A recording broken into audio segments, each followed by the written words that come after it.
Okay, let's continue. So, what I would be doing today, and you're welcome to do this, you can grab a piece of ice. And I want you to make some observations about it, and I want you to perform an investigation with it. Okay? So the first thing I'm going to ask you to do is describe how the particles will be moving in the ice as kinetic energy continues to be transferred from the table or container to the ice. Okay? So you can take a little bit, you can pause it, but I want you to describe it.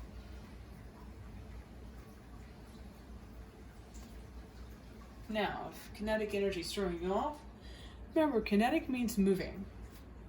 So I want you to think about the particles. What are they doing in the ice?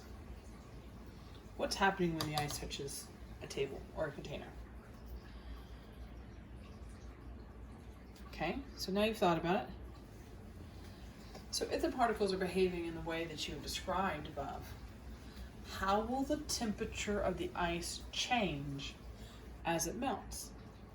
Does the temperature go up or does it go down? Explain why.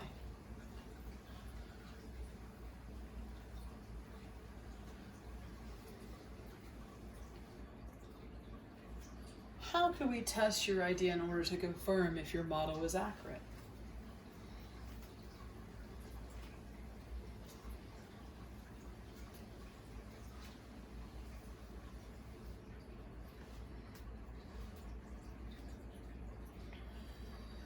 Suppose a piece of ice is taken out of a very cold freezer, so negative 40 degrees Celsius, and placed in a beaker. Then it's placed in a hot plate and heated, transferring energy to the ice at a constant rate. The temperature is taken until the ice is melted. What would the graph of temperature versus time look like? Make your prediction. If you have graph paper, try to graph on that.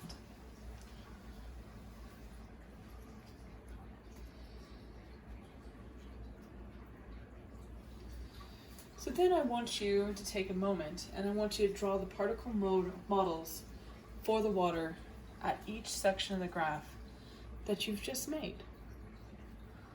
What are the particles doing at each section of the graph?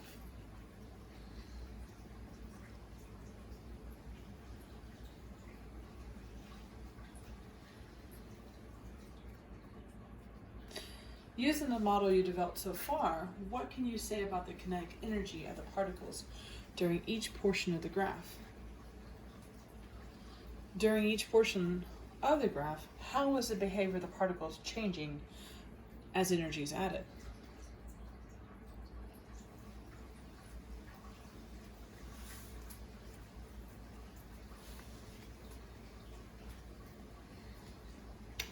So I didn't give you a lot of answers. I wanted you to think about it. So, we took what you know.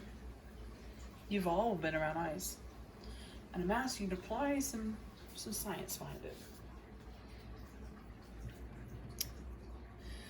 And so this is actually the graph we actually get. So the question becomes, what are these points? Okay?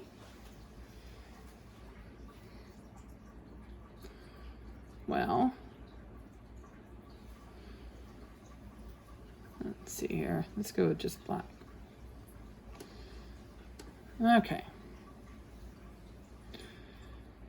What's happening at B to C? Well, what's A? What state of matter does A represent? If you said, well, that's ice, which is a solid, you're correct. Okay? Which means that this slope right here is where I have liquid or water. And this slope right here is where I have my water vapor. Okay? Which means when I hit the point and I am melting,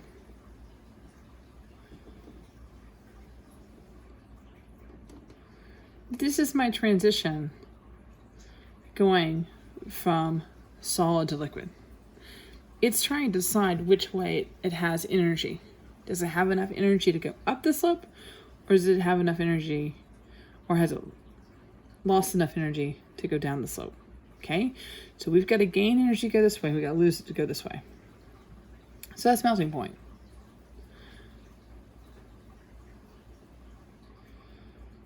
Okay, and I will take a point here and say, if I'm going that way, it's melting point. Because if I'm going this way, we would call that freezing point. Okay? So that means this is boiling point.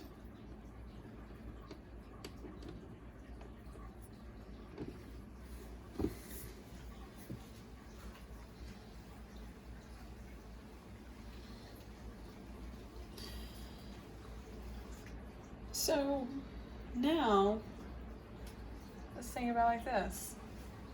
If I asked you to draw a chart that would explain your changes of state,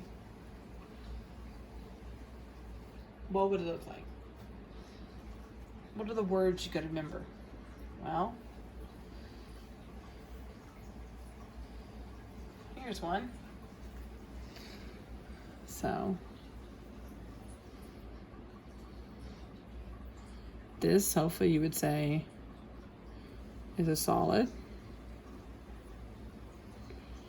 This is a liquid.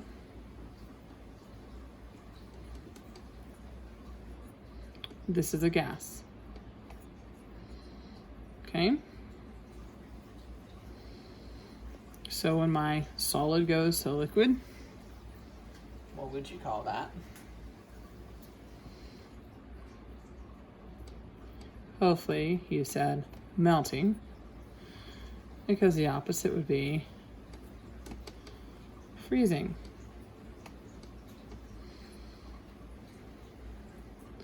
Liquid to gas, that block. Boiling. On the wait. Actually, I'm incorrect there. You might call that boiling, but the better term really is evaporation or vaporization.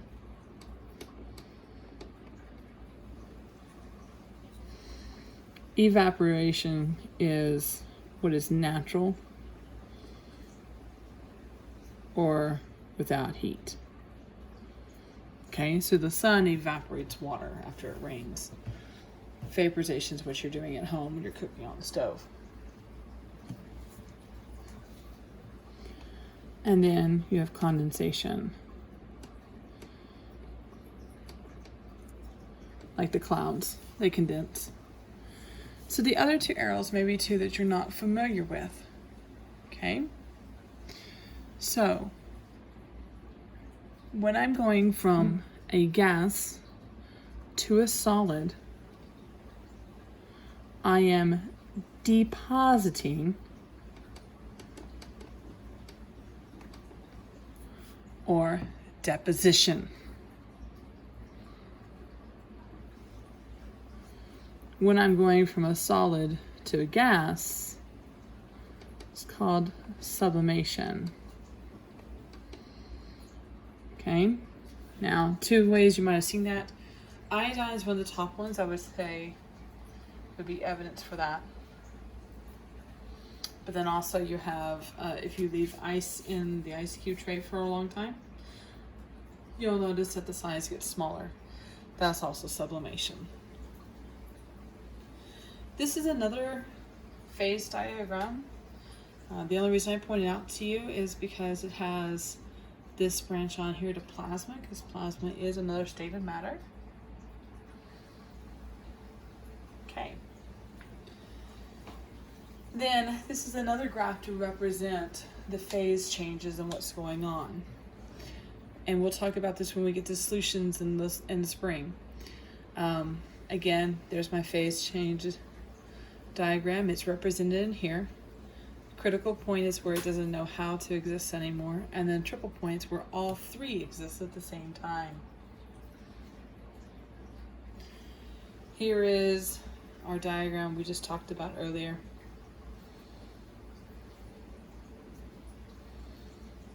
Okay. There are 4 fundamental states of matter. We really don't talk about plasma too much. Okay, I do bring it up so that you are aware of it and you are a knowledgeable person. Okay, have a great day.